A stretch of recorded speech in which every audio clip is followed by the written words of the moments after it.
Hello there, welcome back to another Faction Versus episode where we compare two races or factions which would never actually meet because of their different respective universes, but we'll do a hypothetical of a what if. Please like, share and subscribe if you enjoy this video, and leave me a comment down below with any suggestions of others you'd like to do in the future. Bear in mind though, I've got a lot of those and there's a backlog, so feel free, and hopefully we'll get to it at some point. But today's episode is on the two children of humanity, the Cylons versus the Asurans. For perspective, that would be the Cylons from the Battlestar Galactica universe and the Asurans from the Stargate universe.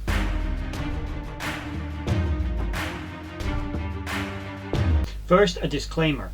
The factions here have to be equalized, as I always say. We've got to at least assume they can harm one another, because of course the differing physics of the different universes and differing levels of technology of some of the combatants does mean that perhaps superficially they wouldn't be able to, but we've got to make at least the vague assumption that their weapons can harm one another. Everything else remains the same. Approximate disposition of forces, numerical capabilities, and other FTL adjacent and other technologies kind of remain the same and apply. So let's start with the Asurans. The Asurans, or the Pegasus version of the Replicators, were originally created approximately 10,000 years ago to fight a war against a vampiric-like alien species known as the Wraith. The race that created them, the Ancients, or the Lanteans more specifically, who were a descendant of the once much greater Alteran civilization that spun entire galaxies, these are all that remained of that once vast and incredibly advanced civilization that was mostly annihilated by a plague, aside from a small number of them that escaped on a single city ship, the great city of Atlantis. They went to a whole new galaxy, one where the Ancients had never set foot before, in order to guarantee there was no trace of this plague. From there, their civilization flourished, terraformed and colonized many worlds, and even engineered life. One of those worlds that they engineered life on would result in the evolution of said Wraith, their own worst nightmare. So they set about to try and create the Wraith's worst nightmare, a creature they could not really fight or ever truly hope to defeat. Unfortunately, it was also an entity the Ancients could never truly hope to control. Imbuing the Asuran replicators with a rage that they could never satisfy, they would be hostile continuously. It reached a point where the Ancients simply believed that the whole project was a failure. The Asurans could never be fixed or truly controlled, and their tactics left a lot to be desired, simply believing that, well, Wraith feed on humans. So if we wipe out all the humans, the Wraith are all going to die. For a morally less grey civilization like the Lanteans, such a prospect was unthinkable, and they were ultimately discontinued. But their civilization survived by just a few cells, and that's all it took for them to rebuild.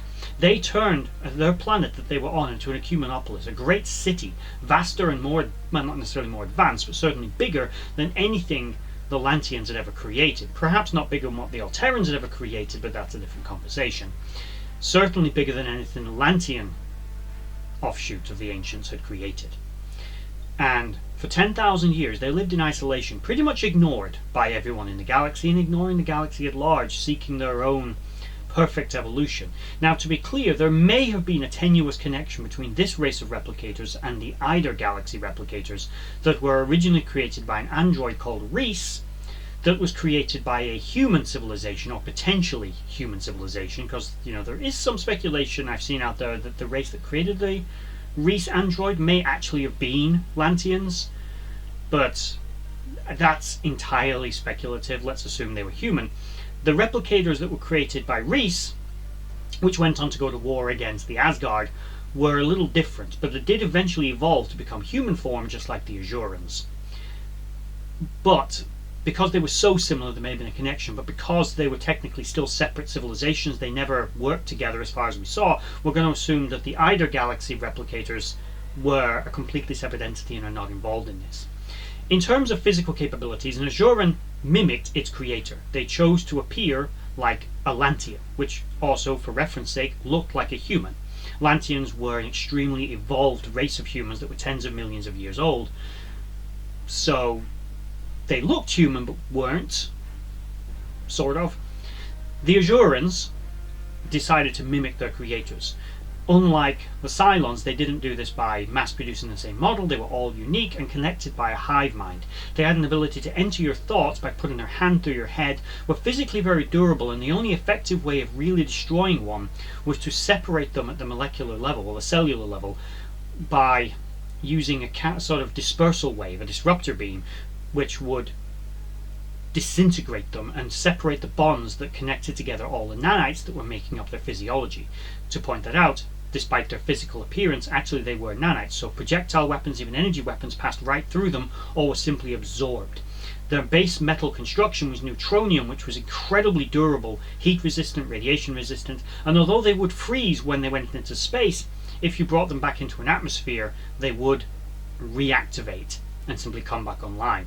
They were very difficult to destroy. As I said, the best way to do it was either with a very, very high energy weapon, such as a tactical Naquita or Naquadria bomb, or with ARW weapons created by a joint project between Earth and the Asgard, which again separated them at the atomic level, separating all the bonds that kept the nanites working together so they couldn't hold their form. Another way was discovered that actually increased this attraction, but they would have eventually overcome that, so that would have only been a temporary inconvenience.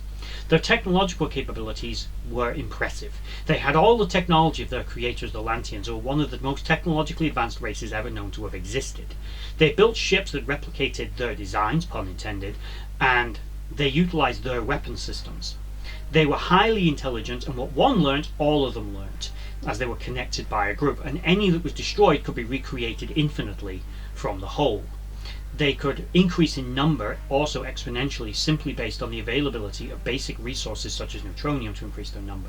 Their starships were hyperspace capable, protected by incredibly advanced shields, and they had two main types of ship: the so-called Aurora class, which was a smaller interstellar vessel which wasn't capable of intergalactic travel as far as we know, but was pretty nippy as a little ship, and a much larger vessel that was certainly intergalactic capable, but was a little less common in their arsenal.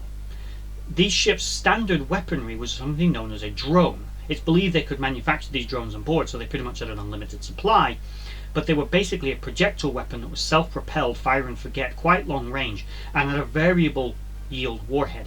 They could penetrate most shields and armor and would detonate near the primary core of any vessel. Just two of these drones were seen to destroy a Goa'uld Hatak, one of the most powerful vessels in the Milky Way galaxy. In this galaxy, it took many more of them to take down their enemies, but their enemies were a bit more formidable than the Goa'uld. But the drone was still effective. It's believed the larger vessels did also have energy beam weapons, and they certainly had that technology. They utilized energy weapons on a man-portable level, and they probably had them on the bigger ships. They used them as orbital defenses, however, the access to the Atlantean satellite defenses that could cut a Wraith Hive ship in half in a single shot with one of their incredibly powerful beam weapons. So that's the basic technological capabilities. Numerically, it's almost infinite, but there are thought to be billions of them just on Azura itself, and they can produce more of themselves very rapidly, and they can build ships pretty damn fast as well. They also have an excellent working knowledge of the Stargate network and all other Atlantean technologies, including a complete replica of Atlantis itself, which, although not a warship, was still a very capable vessel when it was in space, with a very powerful shield that was known to be able to withstand bombardments and siege for years from extremely powerful energy weapons. So they were advanced, very advanced. Next we have the Cylons. Cylons have a pretty complicated history, but we're going to focus primarily on the Cylons created by the 12 colonies. These children of humanity came in many different forms, but they were originally created to fight wars and serve humans. The Centurion model, the original base model Centurion Cylon, was created by humans, but it would evolve to incorporate more biomechanical technology, creating eventually various cybernetic-like forms of Cylon, and eventually evolving to become, again, human form. They, unlike the Asurans, created mass copies of the same model number. But let's do a basic history in general. The long history: the first Cylons were created on the planet Kobol by humans. After a war, they went their separate ways. The first group of Cylons went to live on a planet they named Earth, and the 12 colonies of man went to form the 12 colonies of man. The human form Cylons that were created on Kobol that went to Earth eventually created Centurions to serve them, didn't treat them well, resulted in another war where they all went dead. A few survivors from there travelled to the colonies relativistically. By the time they arrived, a war had already started, as the Greystone company had already created Cylons for the New World, or the cybernetic life form node, which had also already rebelled and resulted in a massive war and millions upon millions of people dead, as well as many Cylons as well. Eventually a brokered peace happened, and there was about 40 years of that. In that 40-year exile, the Cylons left the main systems of the humans, and they went out into deep space and they formed their civilization. They created new, more advanced models of Centurion, as well as semi-sentient raiders, as well as semi-sentient ships, which had the so-called hybrids controlling them. They created advanced biomechanical technology, and they heavily developed nuclear ordnance. They also evolved physically into 12 models of human Cylons, or sort of 12 models. The original 5, so known as actually the final 5, which is interesting because they were actually the first 5, came from the colony.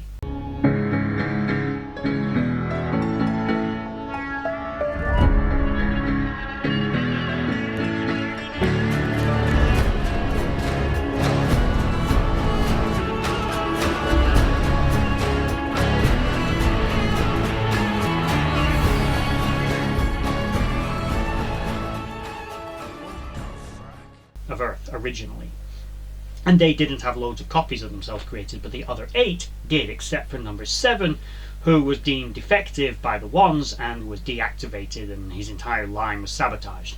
This resulted in 7 remaining primary organic Cylons, each one tailored to a different set of tasks, so they sort of had differing personalities, but each within a model number was generally fairly uniform, except for the 8s, which were shown to have a little bit of variety, and the 6s that were also shown to have a bit of individualistic personality from unit to unit. The Centurions were pretty uniform in how they acted, but there were effectively 2 types of Centurion, some of them that have been enslaved with a sort of neural inhibitor, and then the ones that didn't have that. That's fairly irrelevant because they fight perfectly well and operate perfectly effectively with or without this unit. In fact, there could be an argument to maybe say they work better without it, but nonetheless, they're effective. In terms of physical capabilities generally, let's talk about the Centurions. Centurions were bullet resistant, highly durable, they were infinitely repairable, they lacked the resurrection technology that we'll get to in a minute, as far as we know, but the Raiders did have it. They had built-in machine cannons, one in each arm, as well as bladed fingers that were retractable. They were very fast, highly intelligent, and very difficult to destroy. In addition to them, you had the Raiders. The Raiders, which were semi-sentient, had built-in cannons, missiles, as well as an onboard FTL capability. The organic Cylons were a little less durable, of course, but they had resurrection capabilities, which means you could make as many of them as you want. They die, they transmit their consciousness out, and via the means of either a resurrection ship, which is controlled by the resurrection hub, which is a weak point in their fleet capability, they download into a new body once one is ready, and then they wake up and they start again. Although it was noted, this did come with some pretty serious headaches for both the Raiders and the organic Cylons. There was a fair amount of division internally within their society, but ultimately they were unified in their goal against a singular enemy. In terms of other technologies, their base ships, which are the most common form of weapon they had, were basically a carrier vessel which had missile capabilities as well. It carried huge numbers of raiders, literally hundreds upon hundreds, potentially thousands if they wanted to cram them in. It had very limited point defense capabilities, relying heavily on missile defenses, as well as long-range missile offensive capabilities. It had limited armor compared to its enemies, but although not the most durable ship, it had very long FTL capability and really was like a carrier. It stayed at a distance and would launch raiders to attack a target. Its biggest weakness was its lack of point defense systems, which although it did have them, they weren't great because it relied too heavily on missiles and not enough on cannons, and relied heavily on its raiders. When it came face to face with a heavily armed opponent's ship, it was not good. It was really needing to just run away. It was pretty maneuverable and even capable of atmospheric entry in a limited degree, but its main defense was its raiders, and it was really using them as a screen, otherwise it needed to be away. One of the Cylons' other major issues was a sheer lack of real destroyers or corvettes that could protect these bigger ships. Theoretically, the older Cylon Empire actually had these, but the more modern incarnation, which is what we'll have to go with, didn't have these ships. I know before anyone says it, in things like Battlestar Galactica Deadlock they do, but we're not taking game lore, just series, so they don't have them, I'm afraid. So there are weaknesses with these ships, but their FTL capabilities are extremely long range and superb, as are their advanced sensors and other systems that come adjacent with them. So that is the disposition, more or less, of the Cylons' primary capabilities. Okay, so now we have the basics of how these two powers conduct their existences. What would happen if there was some universal calamity that brought these two powers to blows? What would happen if the Asurans replicators went to war with the Cylon? Now, let's assume that they randomly encounter each other in deep space. The way these two powers already exist is fairly different. The Cylons aspire to be, despite their protestations, they say they want to be more like the greatest race of machines ever, but really they're just trying to emulate their human creators. The Asurans have the same weakness. Once they run into each other, hostilities abound. Who's the better robot? Who's the better machine? How does that war take place? From a Cylon point of view, their first encounter with the Asurans would likely be an Asurans ship out in deep space, most likely on some world that the Asurans are maybe establishing an outpost or colony, and the Cylons want to do the same thing. The Asurans, they're far stronger one-on-one than the Cylons. Cylons typically travel in small flotillas, so there's maybe 3 base stars against this one Azuran vessel.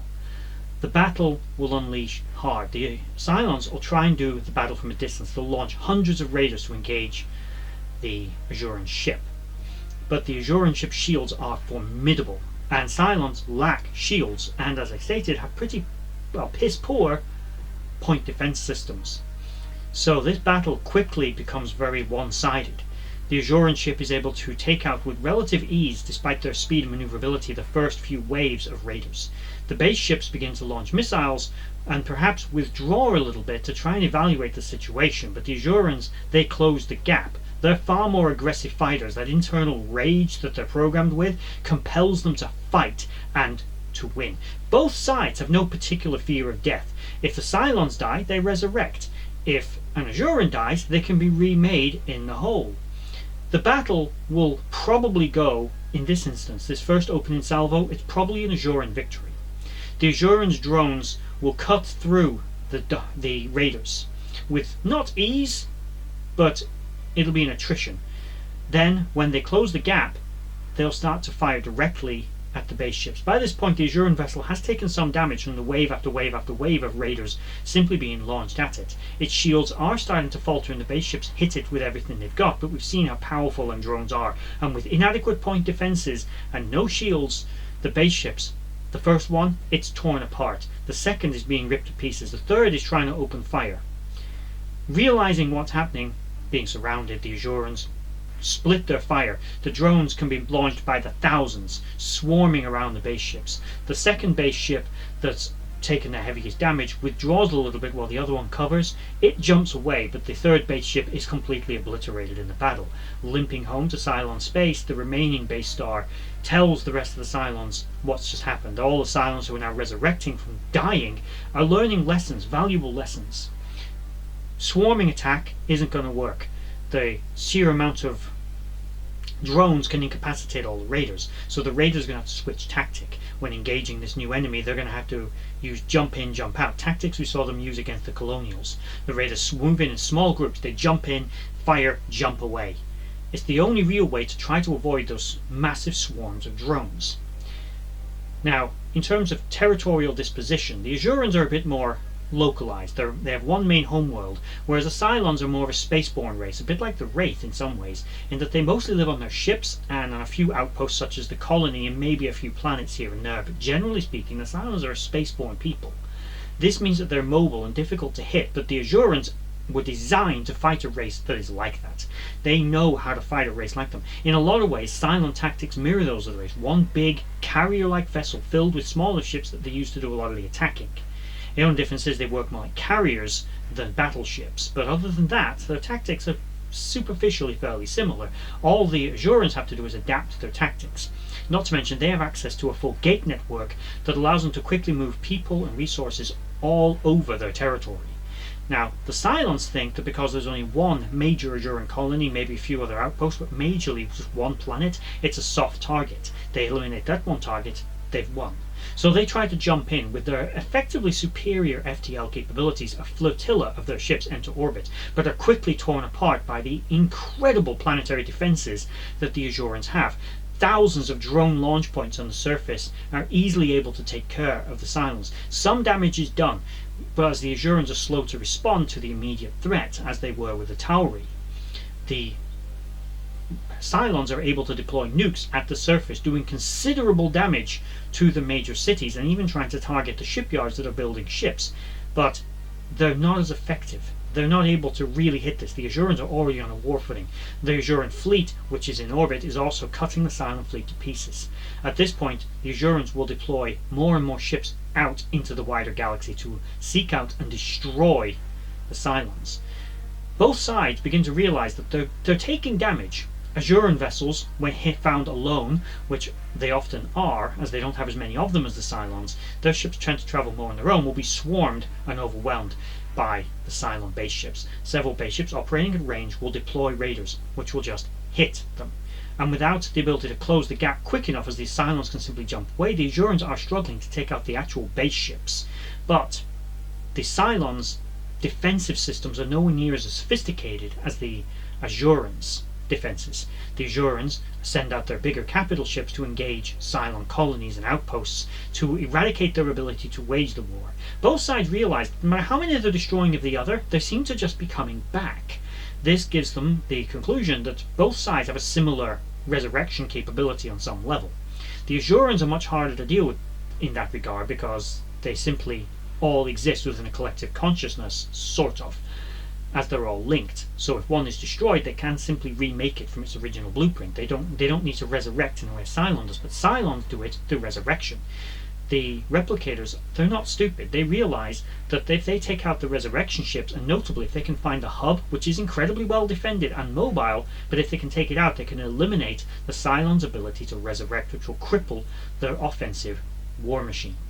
So they begin targeting those resurrection ships. They're difficult to engage because the Cylons heavily defend them and they run them away at the first sign of trouble. But in this war, things which are mostly going as a stalemate for a lot of it, the Asurans do begin to tip the scales.